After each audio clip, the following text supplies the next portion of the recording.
I need to get a uniform. I need to get some sirens up in this joint, man. You know what I'm saying? To commemorate what just occurred. Now, let's talk about it. If I ask you, AJ, man, so great performance. Did you expect the judges to call your name when they did? And you say,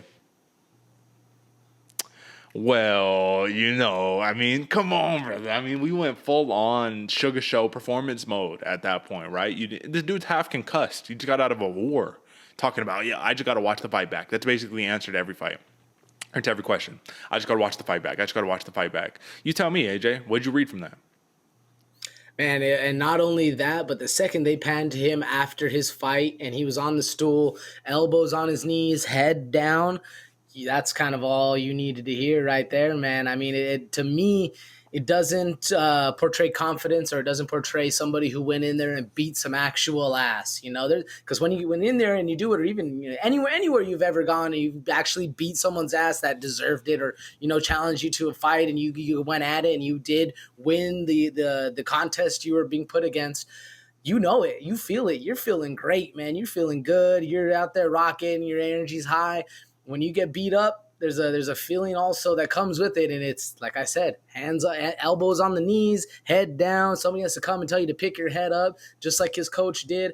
There's a lot of you could tell a lot of that went in there, and it wasn't the best look for Sean O'Malley, man. You could really see that he was hurting out there, and I think in his heart of hearts, he lost. He thinks he lost that fight, or at least he thinks he wasn't going to get the judge's nod.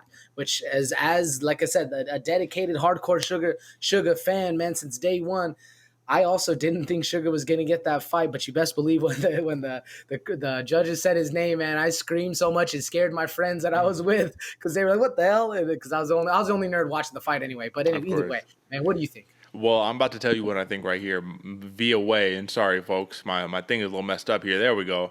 All right, man, this is how I feel right here. I felt like, so I was watching this fight with my girl, actually, man, and it was funny because she was rooting for O'Malley, and I was rooting for Yan, right? Either way, I just wanted to see a good fight. Now, I'm showing her, I was like, it's looking rough for O'Malley. All right, here we go to the judges. Let's see what happens, right? So when the judges call for O'Malley, even she's like, huh? Like what? Like, how did that happen, right? And then when everyone's screaming robbery, and then you got some people like, I don't know, these fucking idiots who are screaming robbery. This was such a close fight. I had O'Malley winning it. Let's go to the media scores. Boom. Media scores. We're looking legitimately, right? I'll do a quick count. We got at least 20. I don't know. Estimating. At least 20. All Yan. There's not one O'Malley across the board. It is literally all Yan. And we have we got the MMA junkie outlets. We got the ESPN outlets, Bloody Elbow. I mean, Sherdog. We got everybody. Cage Side Press, Tapology. I mean, MMA Fighting. We got every outlet, man. And they all have Yan, at least 29, 28. And then they got the 30-27s, which I don't agree with, right? But the whole entire point here, O'Malley gets the win. He's the next guy. If MMA math makes sense, he fights Aljamain Sterling next. If he fights Aljamain Sterling next, does he have a chance to defeat him? Yes. But this is the same thing with Yan, man. Like, he had a chance. His chance was starch him on the feet. And when he couldn't successfully get him out of there on the feet, yeah, you bloodied him up. You hit him with a nasty knee. You rocked him once. What happened when you rocked him? He said, come here. I'm going to rock you right back, right?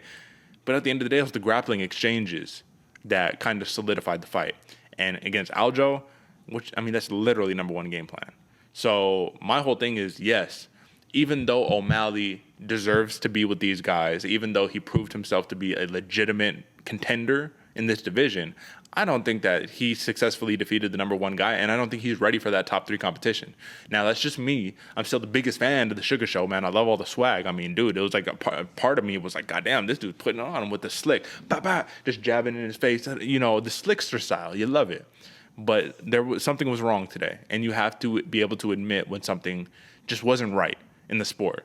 Now, give me your feedback, but also respond to this. Henry Cejudo, and you know he's got some stakes in the bantamweight division.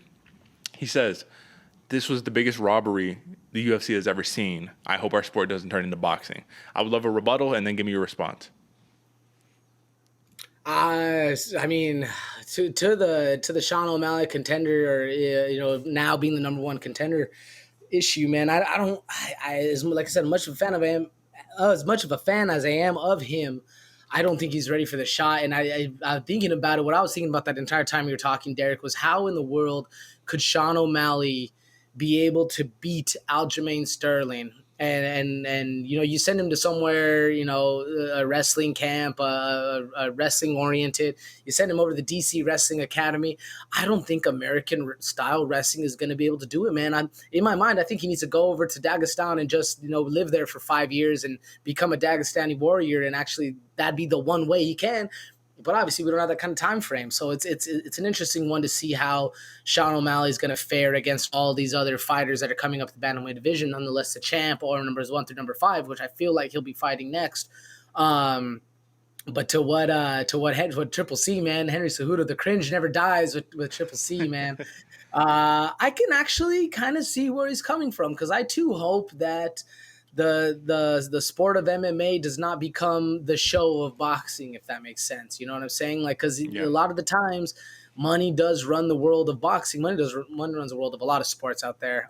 But especially in boxing, you can get some unjustified wins from a lot of different decisions, if that makes sense. And as much as I don't think this is the biggest robbery we have ever seen in the entire MMA history, I think there's been a lot of bigger ones.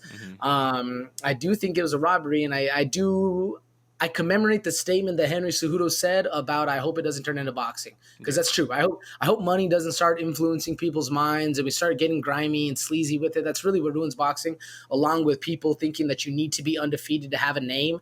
If those two things kind of come into MMA, man, I think we're going to see the downfall of MMA and people really start losing interest. But that, I don't think this is the biggest robbery ever. What do you think? No, not at all. And that's the thing. It's a little hyperbolic when they say that, right? Biggest robbery ever. It's like, there's been some bad ones, right? This is what it comes down to, man. Petr Yan, it all came down to one illegal knee. Had that knee never happened, he could arguably still be holding the belt, have multiple title defenses under him right now. So this is like a major lapse of judgment that is now turned into being usurped, and O'Malley being the number one guy. If they don't give O'Malley the number one ranking, I don't know what the fuck they're doing. Like, what's the point of rankings then? If you beat the number one guy, like Fiorot, right? We'll talk about that in a second. It's like she's the number one girl now, right? So we've had some major upsets in that department, man. Yeah, stick him up, bro. Give it to me, Sean O'Malley, man. He came with the chopper and he said, "Listen, I need all of it in the bag." Big win though. It was a fun fight, man. It was back and forth. It was a fun fight, but yeah, the future is a little undecided.